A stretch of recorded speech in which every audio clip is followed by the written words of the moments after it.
الحمد للہ وکفی والصلاة والسلام علی عباده الذین اصطفى اما بعد فاعوذ باللہ من الشیطان الرجیم بسم اللہ الرحمن الرحیم وَإِذْ قَالَ رَبُّكَ لِلْمَلَائِكَةِ إِنِّي جَاعِلٌ فِي الْأَرْضِ خَلِيفَةً قالوا وتجعل فيها من يفسد فيها ويسفك الدماء ونحن نسبح بحمدك ونقدس لك قال إني أعلم ما لا تعلمون صدق الله العظيم رب اشرح لي صدري ويسر لي أمري واحلل عقدة من لساني يفقهوا قولي۔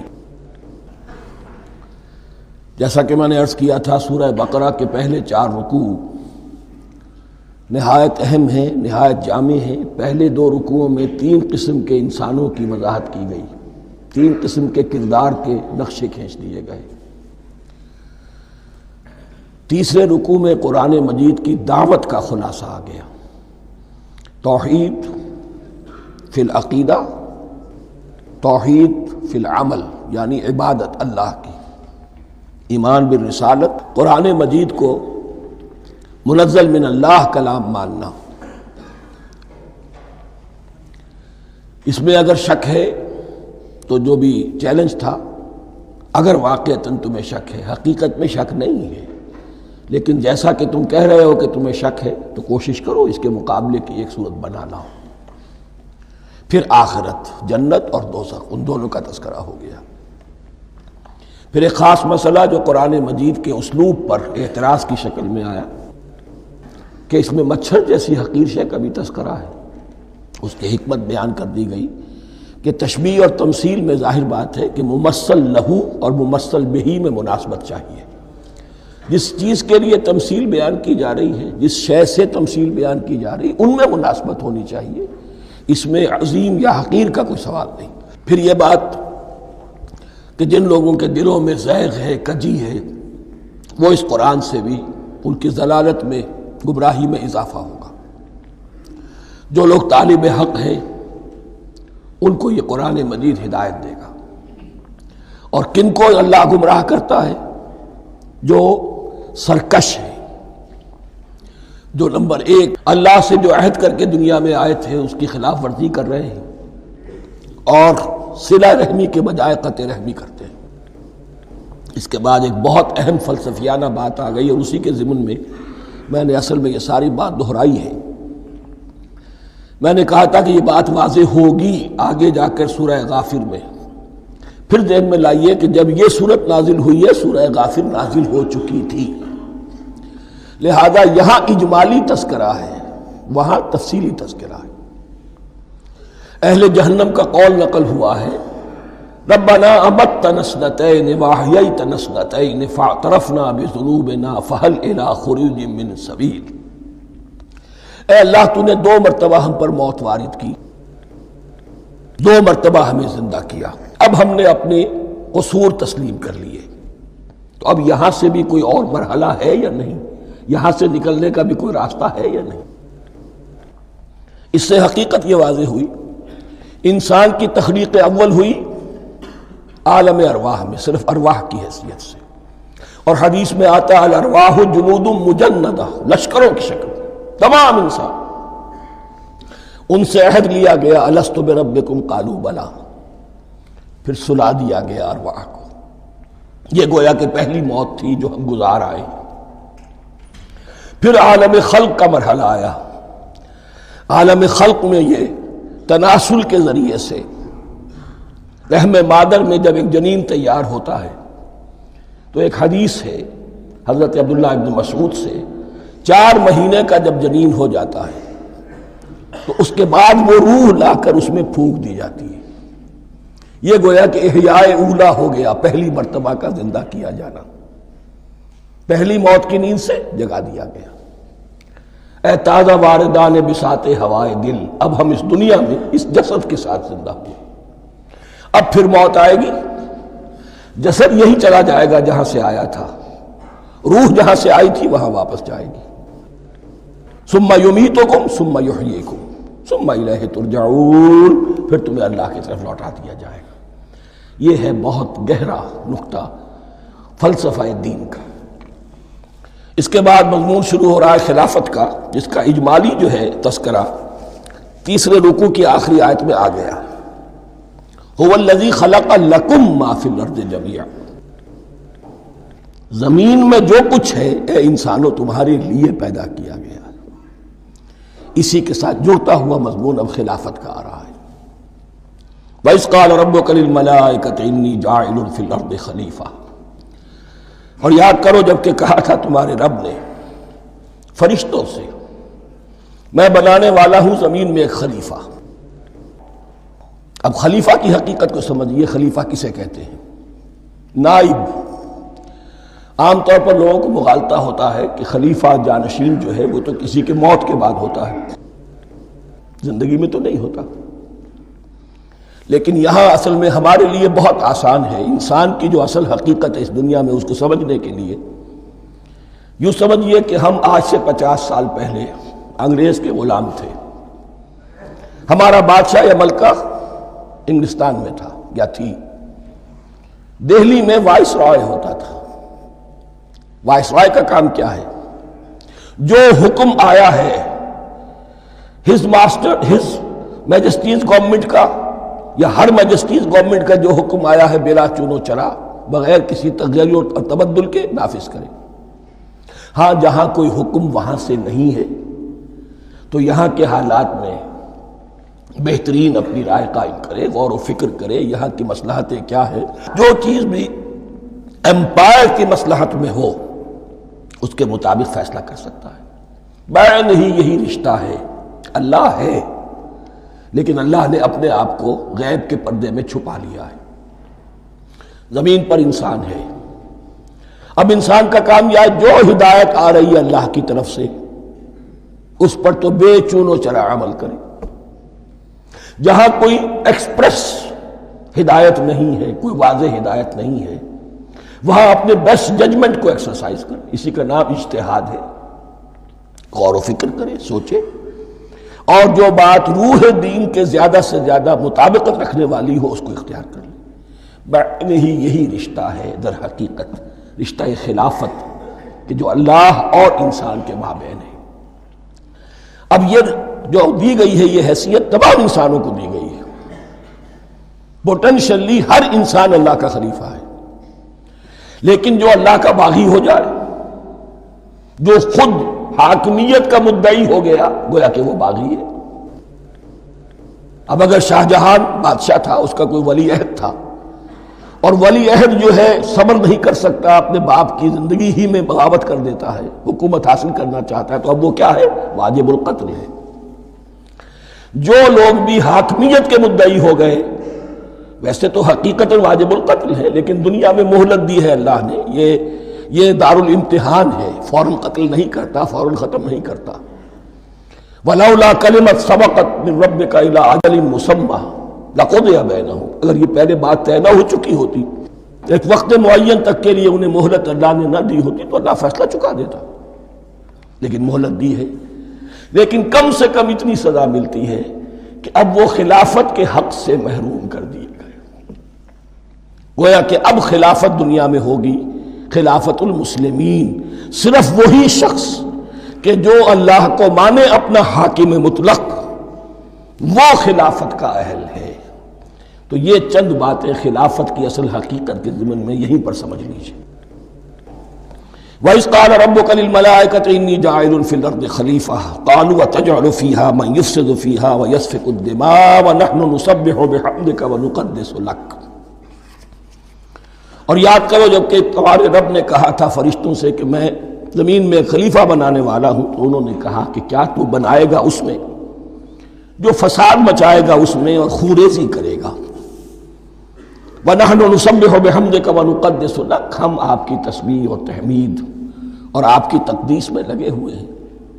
قَالَ إِنِّي أَعْلَمُ مَا لَا تَعْلَمُونَ، فرمایا میں جانتا ہوں جو تم نہیں جانتے۔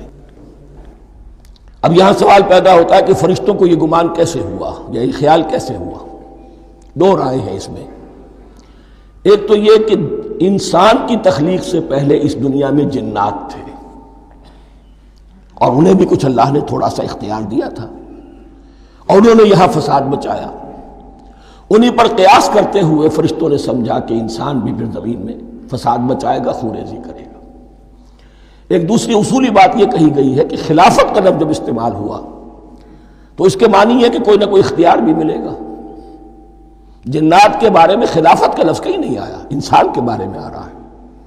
خلیفہ بالکل بے اختیار نہیں ہوتا، جیسا کہ میں نے عرض کیا، جہاں واضح حکم ہے تو اس کی تو تنفیذ، یہاں نہیں ہے وہاں اپنی رائے سے جتنا بھی بہتر سے بہتر سوچ سکتا ہو انسان رائے قائم کرے۔ یہ اختیار جو ہے، ظاہر بات ہے جہاں اختیار ہوگا صحیح استعمال ہونے کا بھی امکان ہے، غلط استعمال ہونے کا بھی امکان ہے۔ اختیار تو بلکہ یہ کہ آپ کا پولیٹیکل سائنس کا تو ایکسیم یہ ہے، authority turns to corrupt and absolute authority corrupts absolutely۔ تو ٹینڈنسی کرپشن کی ہوتی ہے اختیار کے اندر۔ اس بنا پر انہوں نے قیاس کیا کہ اس میں فساد ہوگا، خونریزی ہوگی۔ اللہ تعالیٰ نے فرمایا اپنی حکمتوں سے میں خود واقف ہوں، میں کیوں بنا رہا ہوں یہ میں جانتا ہوں، تم نہیں جانتے۔ وَعَلَّمَ آدَمَ الْأَسْمَاءَ كُلَّهَا، اور اللہ نے سکھا دیے آدم کو تمام کے تمام نام۔ اب اس میں بھی ایک رائے تو یہ ہے، بلکہ اس میں تقریباً اجماع ہے مفسرین کا، کہ اس سے مراد ہے تمام اشیاء کے نام، اور تمام اشیاء کے نام سے مراد ہے ان کی حقیقت کا علم۔ ہیومن نالج جو ہے، اگر آپ اس کا تجزیہ کریں گے تو وہ یہی ہے کہ انسان ایک چیز کو پہچانتا ہے، پھر اس کے لیے ایک نام رکھتا ہے یا کوئی ٹرم اس کے لیے قائم کرتا ہے۔ اس نام یا ٹرم اور اس کے حوالے سے، اصطلاح کے حوالے سے بہت سے حقائق کو اپنے ذہن کے اندر محفوظ کرتا ہے۔ تو گویا کہ ان علمہ آدم الاسماء کلہا، تمام نام سکھا دیے کل مادی کائنات کے اندر جو کچھ وجود میں آنے والا تھا، ان سب کی حقیقت سے پوٹینشلی حضرت آدم کو آگاہ کر دیا۔ یہ پوٹینشل علم ہے، ہیومن نالج، جو ایکوائرڈ نالج ہے، جو انسان کو سم اور بسم اور اپنے اس دماغ کے کمپیوٹر کے ذریعے سے حاصل ہوتا ہے۔ ایک ہے ریویلڈ نالج جو اللہ وحی کے ذریعے سے بھیجتا ہے، ایک ہے ایکوائرڈ نالج، انسان خود علم حاصل کرتا ہے۔ اس نے آنکھوں سے دیکھا، کان سے سنا، نتیجہ نکالا، اور اس کمپیوٹر نے اس کو پروسیس کیا، اس نتیجے کو کہیں میموری کے اندر سٹور کر لیا۔ یہ کمپیوٹر ہے بہت بڑا۔ پھر کچھ اور دیکھا، کچھ اور سنا، کچھ چھو کر معلوم ہوا، کچھ چکھ کر معلوم ہوا، کچھ سونگھ کر معلوم ہوا، کوئی اور نتیجہ نکلا، اسے وہ پاس میموری کے ساتھ اس کو ٹیلی کیا اور نتیجہ نکالا۔ اس طرح رفتہ رفتہ ان السمع والبصر والفؤاد کل اولئک کان عنہ مسئولا، یہ ایکوائرڈ نالج تین چیزوں سے انسان کو حاصل ہو رہا ہے، سماعت، بصارت اور یہ عقل، جو فائدہ اخذ کرتی ہے، جو اس کو پروسیس کرتی ہے، اس تمام جو سینس ڈیٹا اس کو مہیا ہوتا ہے سینس آرگنز کے ذریعے سے۔ یہ علم ہے جو پوٹینشلی حضرت آدم کو دے دیا گیا۔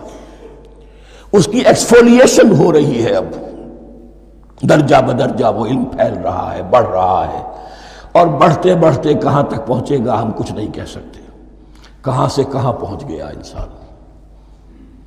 اس نصف صدی کے اندر علم انسانی میں جو ایکسپلوژن ہوا ہے، میں اور آپ اس کا تصور تک نہیں کر سکتے۔ اکثر بڑے بڑے جو سائنسدان ہیں انہیں تصور نہیں ہے، اس لیے کہ ایک شخص اپنی لائن فزکس کے بارے میں جانتا ہے کیا کچھ ہو گیا، یا فزکس کی بھی کسی شاخ کے بارے میں جانتا ہے، باقی دوسری جو لائن ہے اسے کچھ پتہ نہیں۔ اسپیشلائزیشن کا دور ہے، لہذا جو ایکسپلوژن کہا جائے، دھماکہ ہوا ہے علم کا، اس کا کوئی اندازہ نہیں ہے ہمارے پاس، اور کس تیزی کے ساتھ وہ چیز آگے بڑھ رہی ہے، کس تیزی کے ساتھ ایک چیز آج جو ایجاد ہوئی چند دنوں کے اندر اندر اس کے بعد اس کا نیا کوئی ورشن آ جاتا ہے اور یہ چیز جو ہے آبسولیٹ ہو جاتی ہے۔ کمیونیکیشن کے اندر جو انقلاب عظیم برپا ہوا ہے، تو آپ یہ سمجھیے کہ اقبال نے جو شعر کبھی کہا تھا کہ عروج آدم خاکی سے انجم سہمے جاتے ہیں، کہ یہ ٹوٹا ہوا تارا مہ کامل نہ بن جائے۔ اور یہ مہ کامل بنے گا کب؟ جب دجال کی شکل اختیار کرے گا۔ دجال کون ہوگا؟ جو ان تمام قواعد طبیعہ کے اوپر قابو پا لے گا، جب چاہے گا جہاں چاہے گا بارش برسائے گا، رزق کے تمام خزانے اپنے ہاتھ میں لے لے گا، جو اس کے اوپر ایمان لائے گا اسی کو ملے گا، کسی اور کو نہیں ملے گا، اس کی آواز پوری دنیا میں سنائی دے گی، وہ چند دنوں کے اندر پوری دنیا کا چکر لگا لے گا۔ یہ ساری چیزیں جو حدیث میں دجال کے بارے میں آئی ہیں وہ اسی علم آدم، ایکوائرڈ نالج کے اس حد کو پہنچ جانا کہ وہ ٹوٹل مسٹریز نیچر کی جو ہے وہ اس پر منکشف ہو جائے اور ان قواعد طبیعہ کو وہ ہارنس کر لے، قابو میں لے آئے اور انہیں استعمال کرے۔ کبھی جب ہمارے کسی بہت 200-300ویں کوئی پیڑھی میں کوئی ہمارے جد امجد ہوں گے جنہوں نے کوئی چٹان دیکھی کہ گری، پتھر پر پتھر ٹکرایا تو آگ اس میں سے شعلہ نکلا، اس کا یہ مشاہدہ کافی ہو گیا آگ پیدا کرنے کے لیے۔ پتھروں کو ٹکراؤ آگ پیدا کر لو، یہ اس دور کی سب سے بڑی ایجاد تھی، آگ، انرجی۔ اب وہ انرجی کہاں سے کہاں پہنچی، وہ آگ نے بھاپ کی شکل اختیار کی، پھر ہم نے بجلی ایجاد کی، اور کب کیا ہے ایٹمک انرجی ہے، اور نہ معلوم کیا کیا ہے، واللہ اعلم۔ ان تمام چیزوں کا تعلق ہے خلافت ارضی کے ساتھ، لہذا فرشتوں کو جو بتایا گیا وہ یہ ہے کہ آدم کو علم بھی دیا جا رہا ہے، صرف اختیار ہی نہیں دیا جا رہا، علم دیا جا رہا ہے۔ وَعَلَّمَ آدَمَ الْأَسْمَاءَ كُلَّهَا ثُمَّ عَرَضَهُمْ عَلَى الْمَلَائِكَةِ، پھر ان تمام اشیاء کو پیش کیا فرشتوں کے سامنے۔ فَقَالَ أَنبِئُونِي بِأَسْمَاءِ هَؤُلَاءِ، اور فرمایا کہ مجھے بتاؤ ان چیزوں کے نام، ان کنتم صادقین، اگر تم سچے ہو۔ قالوا سبحانک لا علم لنا الا ما علمتنا، انہوں نے کہا پروردگار تو پاک ہے ہر نقص سے، ہر عیب سے، ہر ضعف سے، ہر احتیاج سے، مبرہ ہے، منزہ ہے، اعلیٰ ہے، ارفع ہے۔ لا علم لنا الا ما علمتنا، ہمیں کوئی علم حاصل نہیں سوائے اس کو جو تو نے ہمیں سکھا دیا ہے۔ اس کی تعبیر یہی بہتر معلوم ہوتی ہے کہ ملائکہ کی حیثیت در حقیقت اس کائناتی جو حکومت ہے اللہ کی، آفاقی حکومت، اس کے کارندوں کی ہے، یہ اس کے سول سرونٹس ہیں، تو ہر ایک کو صرف اس کے شعبے کے متعلق علم دیا گیا ہے، علم جامع نہیں ہے، تمام چیزوں کا علم یہ معلوم کرنے کی استعداد ان کے پاس نہیں ہے۔ کوئی فرشتہ فرض کیجئے بارش کے اوپر مامور ہے، کوئی پہاڑوں پر مامور ہے، جس کا ذکر سیرت میں آتا ہے کہ جب طائف میں حضور پر پتھراؤ ہوا ہے تو اس کے بعد ایک فرشتہ حاضر ہوا ہے کہ میں ملک الجبال ہوں، اللہ نے مجھے پہاڑوں پر مامور کیا ہوا ہے، آپ اگر فرمائیں تو جن لوگوں نے آپ کو ستایا ہے، یہ جو طائف جن دو پہاڑوں کے درمیان یہ وادی ہے، ان کو آپس میں ٹکرا دوں کہ یہ پس کر اور سرما بن جائے۔ آپ نے فرمایا نہیں، کیا عجب، اللہ تعالیٰ ان کی اگلی نسلوں کو ہدایت دے دے۔ تو فرشتے ہیں، کوئی پہاڑوں پر مامور ہے، کوئی کسی خدمت پر مامور ہے، ان کو علم دیا گیا ہے صرف انہی کی اپنی جو بھی فرائض منصبی ہیں ان کے شعبے سے متعلق، کل نہیں۔ جامعیت جو ہے علم کی وہ ہے کہ جو حضرت آدم علیہ السلام کو پوٹینشلی دے دی گئی اور جو اب بڑھتے بڑھتے ایک بہت تلاور درخت بن چکا۔ سبحانک لا علم لنا الا ما علمتنا انک انت العلیم الحکیم، یقیناً آپ ہی کی ذات ہے جو کل کے کل علم کی حامل ہے اور جس کے اوپر حکمت بھی، جس کی حکمت بھی کامل ہے، باقی تو ہر مخلوق میں سے ہر ایک کا علم ناقص رہے گا۔ العلیم، کل علم کا جاننے والا تو ہی ہے، الحکیم، کل حکمت وہ تو تیرے ہی پاس ہے۔ قال یا آدم انبئہم باسمائہم، اللہ نے فرمایا کہ آدم ان کو بتاؤ ان کے نام۔ فلما انباہم باسمائہم، تو جب انہوں نے بتا دیے ان کو، فرشتوں کو، ان کے نام، قال الم اقل لکم انی اعلم غیب السماوات والارض، تو اللہ نے فرمایا کہ میں نے کہا نہیں تھا کہ میں جانتا ہوں آسمانوں اور زمین کی تمام غائب چیزوں کو جو تمہاری نگاہوں سے بھی اوجھل ہے، غیب، میں ہر شے کا جاننے والا ہوں۔ وَأَعْلَمُ مَا تُبْدُونَ وَمَا كُنْتُمْ تَكْتُمُونَ، اور میں جانتا ہوں جو کوئی تم ظاہر کر رہے تھے اور جو کوئی تم چھپا رہے تھے۔ چھپانے میں محسوس ہوتا ہے کہ ان کی خواہش یہ تھی کہ خلافت ہمیں ملے، ہم خدام ادب ہیں، ہر وقت تسبیح و تحمید اور تقدیس میں مصروف ہیں، جو حکم ملتا ہے بجا لاتے ہیں، تو یہ خلافت کسی اور مخلوق کو کیوں ملے؟ یہاں صرف یہ اور بتا دوں کہ یہ چونکہ اب ایک تیسری مخلوق کا ذکر بھی بعد میں آئے گا، 3 صاحب تشخص مخلوقات ہیں اللہ کی، صاحب تشخص، صاحب شعور، جن میں کا شعور ہے، انا، میں۔ ایک ملائکہ ہیں، ان کی تخلیق نور سے ہوئی ہے۔ ایک انسان ہے جن کی تخلیق گارے سے ہوئی ہے۔ ایک جنات ہیں جن کی تخلیق آگ سے ہوئی ہے۔ باقی حیوانات ہیں، ان میں شعور تو ہے، خود شعور ہی نہیں ہے۔ Self consciousness, there is a world of difference between consciousness and self consciousness. انسان جب دیکھتا ہے تو اس کو یہ بھی معلوم ہے میں دیکھ رہا ہوں۔ کتا بلہ دیکھتا ہے، اسے یہ اندازہ نہیں ہوتا کہ میں دیکھ رہا ہوں، دیکھنے کا ایک نتیجہ ہے جو نکل آتا ہے، لیکن میں کا وجود نہیں ہے۔ یہ انا، سیلف، ایگو، یہ انسان میں ہے، جنات میں ہے، شعور میں، اور فرشتوں میں ہے۔ ایک نوری مخلوق، ایک ناری مخلوق، ایک زمین کے اس کرسٹ میں، یہ جو مٹی اور گارے، مٹی اور پانی کا جو ملغوبہ ہے گارے کی شکل میں، اس سے بنا ہے۔ قال یا آدم انبئهم باسمائهم فلما انباهم باسمائهم قال الم اقل لكم انی اعلم غیب السماوات والارض واعلم ما تبدون وما كنتم تكتمون وإذ قلنا للملائكة اسجدوا لآدم فسجدوا الا ابلیس۔ اور یاد کرو جب کہ ہم نے کہا فرشتوں سے سجدہ کرو سب کے سب آدم کو، جھک جاؤ آدم کے سامنے، فسجدوا، ان سب نے سجدہ کیا، الا ابلیس، سوائے ابلیس کے۔ پہلی بات تو یہ سمجھیے کہ تمام ملائکہ کے سجدے کی ضرورت کیا تھی؟ کیا یہ صرف تعظیماً تھا؟ اور تعظیماً اگر تھا تو کیا آدم خاکی کی تعظیم تھی یا کسی اور شے کی تعظیم تھی؟ مکی صورتوں میں یہ بات 2 جگہ واضح کی گئی ہے۔ فَإِذَا سَوَّيْتُهُ وَنَفَخْتُ فِيهِ مِن رُوحِي فَقَعُوا لَهُ سَاجِدِينَ، جب میں اس آدم کی تخلیق مکمل کر لوں اور اس میں اپنی روح میں سے پھونک دوں، تب گر پڑنا اس کے سامنے سجدے میں۔ تعظیم اگر ہے تو آدم خاکی کی نہیں ہے، اس کے اندر جو ڈیوائن ایلیمنٹ ہے، جو ڈیوائن سپارک ہے، جو روح ربانی ہے، میری روح، اس کی ہے۔ اور نمبر 2، اس کی حکمت کیا ہے، علت کیا ہے، غرض و غایت کیا ہے؟ جیسا کہ میں نے